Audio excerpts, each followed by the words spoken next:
दोस्तों बहुत बड़ी खुशखबरी आ गई है। जी हाँ साथियों, सरकार ने आउटसोर्स सेवा निगम का गठन कर दिया है। जी हाँ, और पूरा जो ड्राफ्ट है वो सरकार ने जारी कर दिया है। तो ये बहुत बड़ी बात है कि आउटसोर्स सेवा निगम का गठन हो चुका।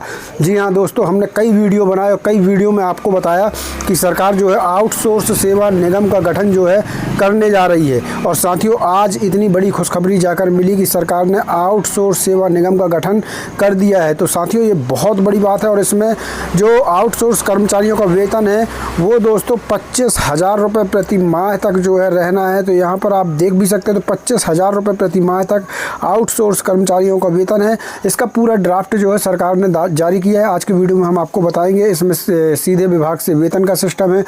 भर्ती जो होती है आउटसोर्सों की, उसमें बहुत बड़े बदलाव कर दिए गए हैं। एक पूरा आउटसोर्स सेवा निगम का गठन किया गया है। पूरा ड्राफ्ट सरकार ने जो है जारी किया है। तो चलिए दिखाते हैं आपको क्या ड्राफ्ट में क्या क्या जो है सुविधाएं आउटसोर्स कर्मचारियों को दी जा रही हैं। वीडियो पर बने रहिएगा। वीडियो थोड़ा सा बड़ा हो सकता है क्योंकि पूरा ड्राफ्ट सरकार के द्वारा जारी किया गया है। तो चलिए बताते हैं आपको क्या कुछ निकल कर सामने आ रहा है। वीडियो पर बने रहिएगा। वीडियो को लाइक और ज़्यादा शेयर कर दीजिए ताकि हर एक कर्मचारी के पास तक ये वीडियो पहुँच जाए। साथियों अगर आपने अभी तक चैनल को सब्सक्राइब नहीं किया तो चैनल को कर लीजिए सब्सक्राइब और बेल आइकन घंटी को दबा लीजिए ताकि कोई भी नई अपडेट आती है तो सबसे पहले आपको मिल सके।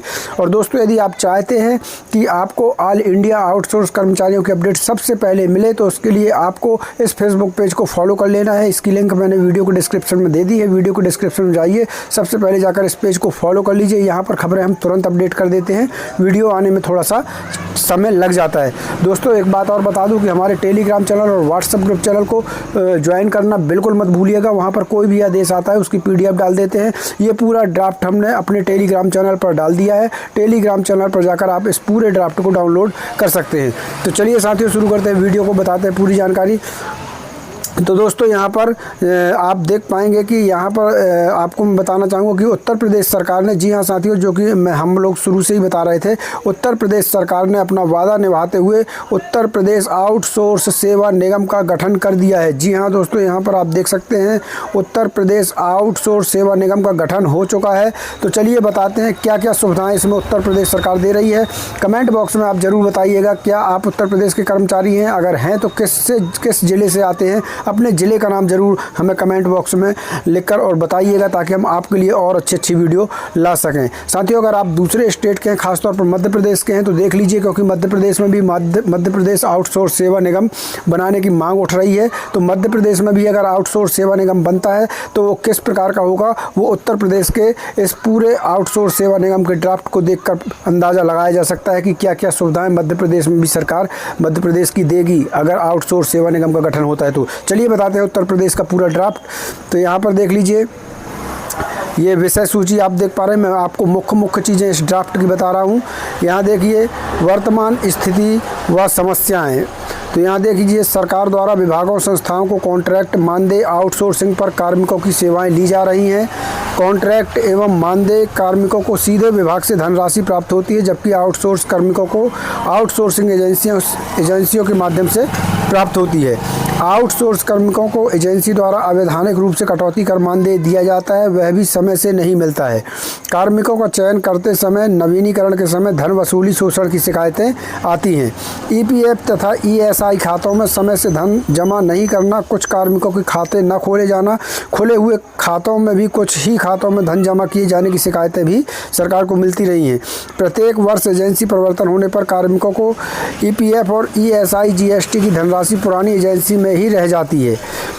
कार्मिक के चयन हेतु कोई पारदर्शी प्रक्रिया न होने के कारण गरीब एवं मेधावी अभ्यर्थियों को नुकसान हो रहा है। तो ये सभी शिकायतें जो है सरकार के पास लगातार जो है आ रही थी ये समस्याएं।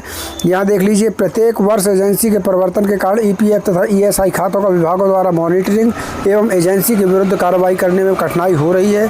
EPF तथा ESI में मिलने वाले लाभ जैसे दुर्घटना से मृत्यु, विकलांगता होने पर बीमा धनराशि, पारिवारिक पेंशन एवं मुफ्त उपचार आदि का लाभ अधिकांश कार्मिकों को नहीं मिल पा रहा था। SC, ST, OBC, दिव्यांगजन एवं महिलाओं को आरक्षण की व्यवस्था सुचारू रूप से नहीं की जा रही थी। इन समस्त समस्याओं से कार्मिकों को में असुरक्षा की भावना उत्पन्न हो रही थी। GST 18% एवं कमीशन 4.5% के रूप में कुल 22.5% राज्य सरकार पर अतिरिक्त व्यय भार आ रहा था। तो दोस्तों अब यहाँ पर देखिए इसका समाधान क्या है। तो सरकार ने इसका समाधान क्या निकाला है वो देखने वाली बात होगी। आउटसोर्स कार्मिकों की समस्या के समाधान हेतु एक निगम के गठन की आवश्यकता है। एक पारदर्शी एवं केंद्रीकृत व्यवस्था के रूप में मेरिट के आधार पर चयन प्रक्रिया, स्टैंडर्ड ऑपरेशन प्रोसीजर तथा आधुनिक तकनीक का प्रयोग करते हुए समस्त प्रक्रिया पोर्टल के माध्यम से की जाएगी। आउटसोर्स कार्मिकों को पूर्ण निर्धारित मानदेय, EPF तथा ESI की धनराशि जमा करना एवं समस्त लाभ से उपलब्ध कराना निगम का प्रथम दायित्व होगा। आउटसोर्सिंग एजेंसियों की सेवाएं समाप्त करना, एजेंसियों द्वारा किए जा रहे कार्मिकों के उत्पीड़न को समाप्त करना। निगम का गठन कंपनी एक्ट 2013 की धारा 8 के अंतर्गत नॉन प्रॉफिटेबल ऑर्गेनाइजेशन के रूप में प्रस्तावित निगम वन स्टॉप शॉप होगा। सभी विभागों और संस्थाओं, राज्य सरकार से अनुदान प्राप्त करने वाली सभी संस्थाओं को आउटसोर्स कार्मिक उपलब्ध कराएगा।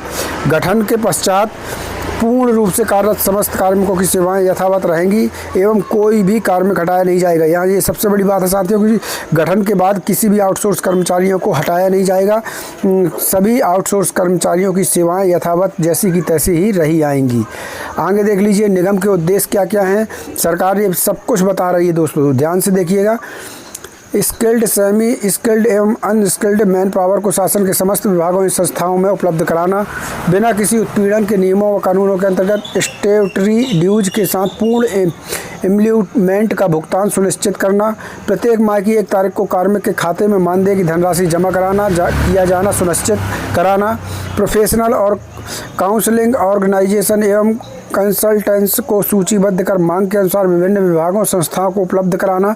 तो ये सभी जो है निगम के उद्देश्य रहने वाले हैं दोस्तों। यहाँ पर मैं आपको मुख्य बातें बता दे रहा हूँ। तीसरे पॉइंट में लिखा हुआ है कि तमाम आउटसोर्स कर्मचारियों को, तमाम दैनिक वेतन भोगी कर्मचारियों को सुपर स्पेशलिटी हॉस्पिटल और जो हमारे मल्टी स्पेशलिटी हॉस्पिटल हैं उनमें सभी को उपचार जो है वो मुफ्त रहेगा।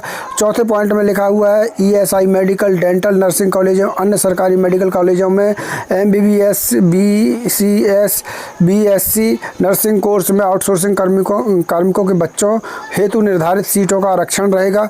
और फिर 5वें पॉइंट में लिखा है कार्मिक की सेवा में के दौरान मृत्यु होने पर अंतिम संस्कार हेतु 15,000 रुपये परिवार के सदस्यों को दिए जाएंगे। अब साथियों इसके बाद अगर हम बात कर लें तो आउटसोर्स कर्मचारियों को EPF के द्वारा क्या क्या फ़ायदे होंगे वो देख लीजिए। कार्मिक की दुर्घटना से मृत्यु होने पर 2.5 लाख से 7 लाख रुपये तक की धनराशि जो है कार्मिक को मिलेगी। 60 वर्ष के बाद सेवा अवधि के आधार पर जो है 1,000 से 7,500 रुपये प्रति माह पेंशन प्रदान की जाएगी।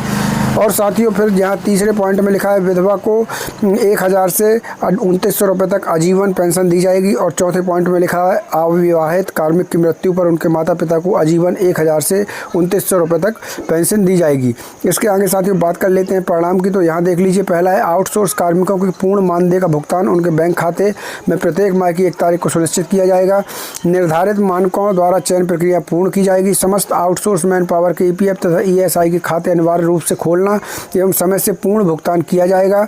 EPF तथा ESI से प्राप्त होने वाली सुविधाओं के लिए कार्मिक को निगम के पोर्टल पर आवेदन करेगा तथा निगम द्वारा समस्त लाभ प्रदान किया जाना सुनिश्चित किया जाएगा। कार्मिक को व्यक्तिगत रूप से किसी भी संबंधित कार्यालय नहीं जाना पड़ेगा। और साथियों ESI से जो आपको लाभ होने वाले हैं वो है समस्त महिला कार्मिकों को 180 दिन यानी 6 माह की पेड मैटरनिटी लीव, प्रथम एवं द्वितीय डिलीवरी पर मिस कैरेज होने पर 42 दिनों का पेड मैटरनिटी लीव प्रदान किया जाएगा। और दूसरा, अव्यवस्था की स्थिति में 91 दिन तक 70% पेड लीव एवं असाध्य रोग की स्थिति में 124 से 309 दिनों तक 80% पेड लीव दिया जाएगा तथा विशेष परिस्थितियों में यह 730 दिनों तक बढ़ाया जा सकता है।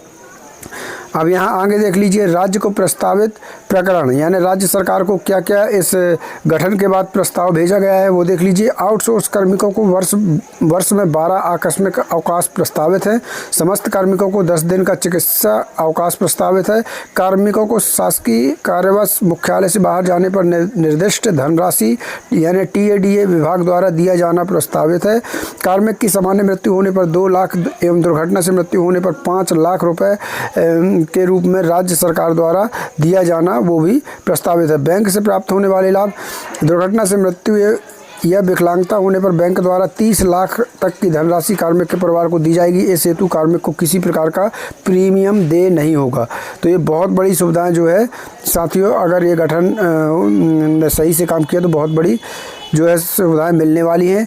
निगम से प्राप्त होने वाली लाभ: प्रत्येक माह की 1 तारीख को कार्मिक के खाते में मानदेय की धनराशि जमा कराया जाना सुनिश्चित किया जाएगा। ESI और EPF एवं बैंक से मिलने वाली समस्त सुविधाएं सुनिश्चित की जाएंगी। कार्मिकों की कार्यक्षमता दक्षता बढ़ाए जाने हेतु समय समय पर प्रशिक्षण भी दिया जाएगा। तो दोस्तों यहाँ पर बहुत सारी सुविधाएं जो है सरकार जो है अगर ये गठन की बात मानती है, आउटसोर्स सेवा निगम की अगर बात मानती है, तो बहुत सारी सुविधाएं जो है आउटसोर्स कर्मचारियों को मिल सकती हैं। यहाँ देख लीजिए, सलाहकार समिति बोर्ड ऑफ डायरेक्टर्स द्वारा 4 सदस्यों को नामित करेगा। जिलाधिकारी, प्रतिष्ठित उद्योगपति, टेक्नोक्रेट और स्ट्रेटेजिस्ट, ये 4 लोग जो है इनको नामित किया जाएगा। योग्यता मानदेय सबसे बड़ी बात कर लें तो यहाँ देख लीजिए साथियों, ये जो श्रेणी 1 के कर्मचारी रहेंगे उनको 25,000 रुपये तक का इसमें वेतन दिया जाएगा। श्रेणी 2 के कर्मचारी को 21,500, श्रेणी 3 के कर्मचारी को 18 से 18,500 और श्रेणी 4 के कर्मचारी को कम से कम 15,000 रुपये प्रति माह जो है वेतन दिया जाएगा। तो ये इसमें कम से कम न्यूनतम मानदेय 15,000 से कम नहीं होने वाला है। अब आगे देख लेते हैं चयन प्रक्रिया। तो चयन प्रक्रिया तो हमने कई वीडियो में आपको बता दी है कि अब अभ्यर्थियों की चयन प्रक्रिया: अभ्यर्थी की पारिवारिक आय, अभ्यर्थी का आयु, पद हेतु निर्धारित योग्यता, पद के समेक्ष विभाग द्वारा निर्धारित मानकों के अनुरूप लिखित परीक्षा के प्राप्त अंक एवं स्थानीय निवास के आधार पर की जाएगी। किसी भी पद हेतु कोई साक्षात्कार नहीं होगा। विधवा, तलाकशुदा, परित्यक्ता महिलाओं को वरीयता प्रदान की जाएगी। अधिक आयु, निम्न पारिवारिक आय, ग्रामीण क्षेत्र वाले अभ्यर्थियों को प्राथमिकता दी जाएगी। चयनित आउटसोर्स कार्मिकों की सूची संबंधित विभाग द्वारा निगम को भेजी जाएगी। निगम द्वारा चयनित आउटसोर्सिंग कार्मिकों को placement information letter, ID cards MD द्वारा हस्ताक्षर कर संबंधित विभाग को उपलब्ध कराए जाएंगे। निगम द्वारा उपलब्ध कराए गए प्लेसमेंट इन्फॉर्मेशन लेटर पर कुलपति, अपर मुख्य सचिव, प्रमुख सचिव, सचिव उत्तर प्रदेश शासन प्राधिकरण के उपाध्यक्ष, विभागाध्यक्ष, संस्था के अध्यक्ष तथा अध्यक्ष द्वारा डिजिटल हस्ताक्षर कर वितरित किया जाएगा। विभिन्न विभागों, संस्थाओं आदि में पूर्व से कार्यरत समस्त आउटसोर्स कार्मिक निगम को हस्तांतरित हो जाएंगी। यानी जो पहले से ही आउटसोर्स कर्मचारी लगे हुए हैं वो उनको कुछ करने की ज़रूरत नहीं है, वो सीधे निगम को हस्तांतरित कर दिए जाएंगे। तो ये बहुत बड़ी उत्तर प्रदेश के आउटसोर्स कर्मचारियों के लिए बहुत बड़ी घोषणा है। साथियों यहाँ पर ये बाकी की डिटेल्स दी हुई है कि शासन निदेशालय, नगर निगम, स्थानीय निकाय प्राधिकरण एवं अन्य संरचनाओं की समिति, शासन निदेशालय, नगर निगम, स्थानीय निकाय प्राधिकरण एवं अन्य संस्थाओं की समिति का गठन निम्नानुसार किया जाएगा। तो ये अलग अलग समितियाँ जो है बनने वाली हैं। यहाँ पर आप देख सकते हैं जिला स्तरीय समिति बनेगी, ब्लॉक स्तरीय बनेगी, सब प्रकार की। यहाँ देख लीजिए निगम मुख्यालय के हिसाब से समिति बनाई जाएगी। ऑर्गेनाइजेशन स्ट्रक्चर, ये देख लीजिए उत्तर प्रदेश आउटसोर्स सेवा निगम की संगठनात्मक संरचना क्या रहने वाली है। तो बोर्ड ऑफ डायरेक्टर्स, सलाहकार समिति, निगम कार्यालय, शासन निदेशालय, नगर निगम, स्थानीय निकाय, अन्य संस्थाओं की समिति, मंडल स्तर की समिति, जिला स्तर की समिति।